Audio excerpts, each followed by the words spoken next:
Hello and welcome to Fairy Tale Friday with Mrs Quinn. This week I thought I'd continue another story from the Book of Hopes that I shared with you last week. This is definitely one of my favourite books at the moment and is a collection of lovely stories all about hope collated by Catherine Rundell, and it features over 100 different children's authors and illustrators.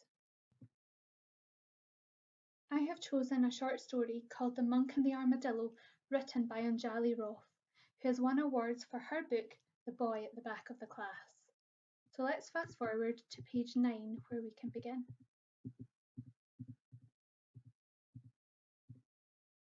The Monk and the Armadillo.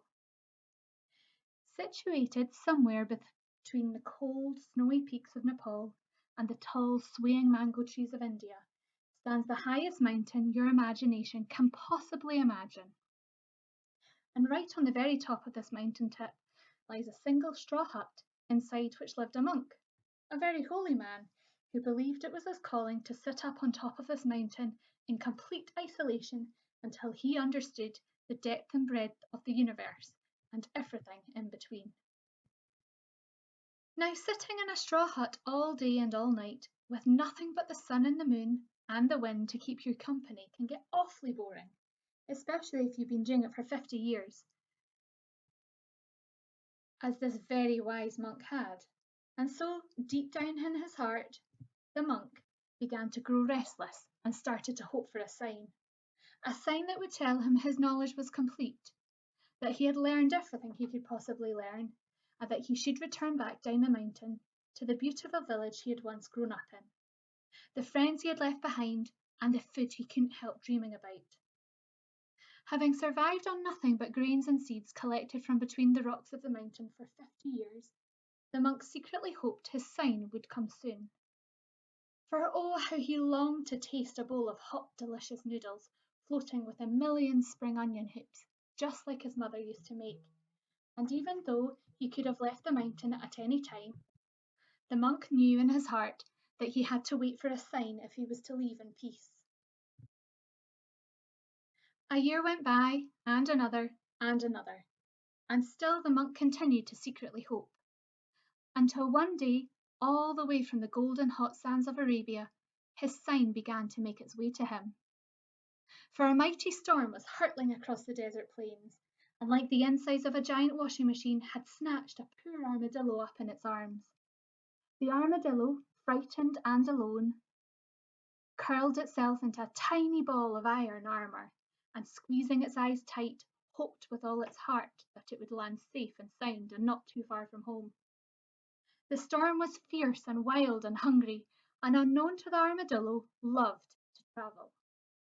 So imagine its surprise when, on feeling itself being dropped, the armadillo found itself not in a desert at all, but outside the door of a straw hut situated on the snow-capped peak of a mountain that stood so high above the clouds it could almost touch the stars. And imagine his surprise when just a few hours later the monk opened his door to find a poor armadillo shaking at his feet. "It's here," cried the monk, lifting the armadillo up in his hands with a joyous smile. "My sign is here, and it's in need of help." And thanking the skies that had brought this little life to his door, the monk ran down the mountain at once to find help for his new friend. I'm pleased to say that the monk and the armadillo went on to become great friends, for each other had fulfilled the hopes of the other. The monk by forever after keeping the armadillo warm and fed and hungry, and the armadillo by inspiring the monk to become a vet and eat just as many bowls of hot, delicious noodles as he liked. And that's the story of The Monk and the Armadillo, written by Anjali Roth. When reading this story, it made me think of how we're all missing normality and doing things that we love, like eating or going out for our favourite meal and seeing our friends and family that we miss so much. But that it's really important that we keep following the rules and keep everybody safe. So here are some activities you can do that are linked to this week's story, and I'll also share the link to the whole Book of Hope if you're interested in reading more short stories. So how about describing what you're missing most during lockdown? Or you could always choose an animal. If you could choose an animal and be it, what would it be and why? And if you fancy a challenge this week, how about researching the armadillo, which is the animal featured in this week's story, using books and the internet? I hope you enjoyed this week's story, and don't forget to share your work and comments on Twitter. Take care and see you next time.